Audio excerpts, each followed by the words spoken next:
கடற்கரையோரம் வாழும் மக்களின் வாழ்க்கை தரத்தை மேம்படுத்தும் விதமாக பிரதமர் மோடியின் கனவு திட்டமான கடற்பாசி வளர்ப்பு திட்டம் செயல்படுத்தப்பட்டு வருகிறது.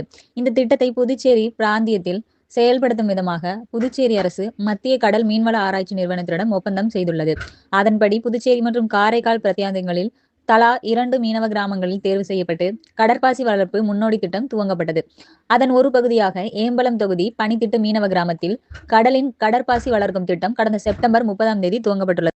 இதில் ஏற்கனவே காரைக்கால் கடல் பகுதியில் அறுவடை மூலம் பெறப்பட்ட கடற்பாசி விதைகளை பயன்படுத்தி 16 மிதவை படகுகள் மூலமாக பனித்திட்டு கடல் பகுதியில் கடற்பாசி விதைகள் நிர்மாணிக்கப்பட்டன.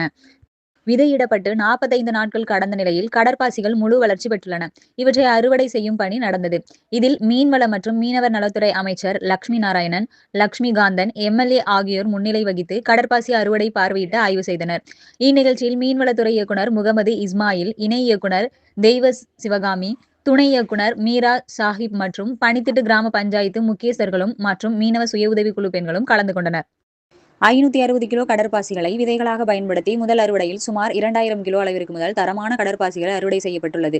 இந்த கடற்பாசிகள் மருத்துவம், உணவுப் பொருள், அழகு சாதன பொருட்கள், தொழில்துறை என பல விதங்களில் பயன்படுத்தப்படுகின்றன. இதன் மூலமாக கிடைக்கும் வருவாயில் 90% கடற்பாசி வளர்ப்பு தொழிலில் ஈடுபடும் பெண்களுக்கும் 10% மீனவ கூட்டுறவு சங்கத்திற்கும் கிடைக்கும். ஒரு வருடத்திற்கு 4 முதல் 6 முறை கடற்பாசிகளை அறுவடை செய்யலாம் என அதிகாரிகள் தெரிவித்துள்ளனர்.